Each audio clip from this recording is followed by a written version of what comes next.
Turquie, pouvoirs élargis et gouvernement resserré pour Erdogan. Le président Recep Tayyip Erdogan, qui prête serment lundi pour un nouveau mandat de 5 ans, sera doté de pouvoirs considérablement renforcés au terme d'une réforme constitutionnelle adoptée par référendum en avril 2017. En voici les principales dispositions. Pouvoirs élargis. Ce texte prévoit le transfert de l'essentiel du pouvoir exécutif au président, qui nommera lui-même les ministres, dès lundi. Il désignera également un ou plusieurs vice-présidents. Le poste de Premier ministre, actuellement occupé par Binali Yildirim, disparaîtra. En vertu de cette réforme, le chef de l'État choisira directement ou indirectement 6 membres du Conseil des juges et procureurs, HSK, chargés de nommer et destituer le personnel du système judiciaire. Le Parlement en choisira 7, gouvernement resserré. Selon une vidéo publiée sur le compte Twitter de M. Erdogan au cours de la campagne, le gouvernement comptera désormais 16 ministères, contre 26 outre le Premier ministre actuellement. De nombreux ministères seront donc fusionnés. C'est le cas notamment du ministère des Affaires européennes, qui sera désormais intégré au ministère des Affaires étrangères. Ce sera aussi le cas du ministère des Douanes et du Commerce, qui sera intégré à un plus large ministère de l'économie. En plus des ministères, la présidence devrait s'appuyer sur 9 commissions qui couvriront des domaines tels que l'éducation, les politiques économiques ou les questions internationales et de sécurité.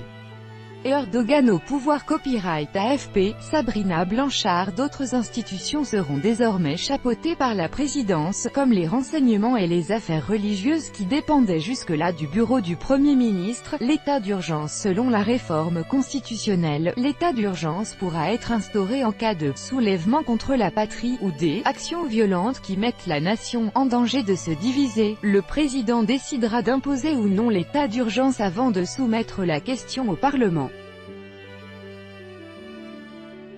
L'état d'urgence ne pourra pas, initialement, être mis en place pour plus de 6 mois, puis il pourra être prolongé pour une durée maximale de 4 mois à la fois.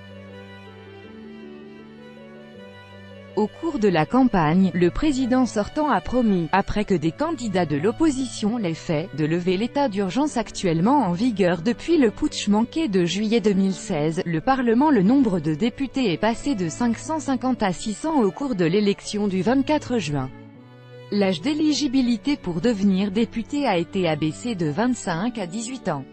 Les élections législatives et présidentielles se déroulent désormais de façon simultanée et tous les 5 ans, contre 4 auparavant. Le Parlement aura toujours le pouvoir d'élaborer, d'amender ou d'abroger les lois. Il supervisera les actions du président, mais ce dernier pourra promulguer des décrets dans les domaines relevant de la large sphère de ses compétences exécutives. Turquie, composition du Parlement. Copyright AFP, source en AFP. En revanche, le texte spécifie que le président ne pourra pas promulguer de décret sur des sujets déjà clairement régulés par la loi.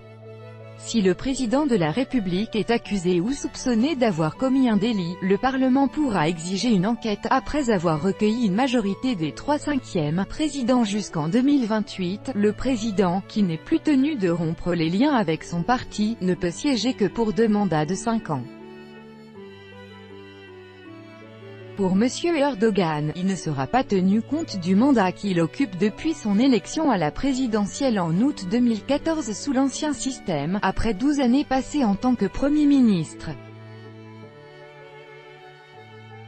Erdogan, 64 ans, pourrait donc en théorie rester à la tête du pays jusqu'en 2028. Tout droit de reproduction et de représentation réservé. Copyright 2018, Agence France Presse.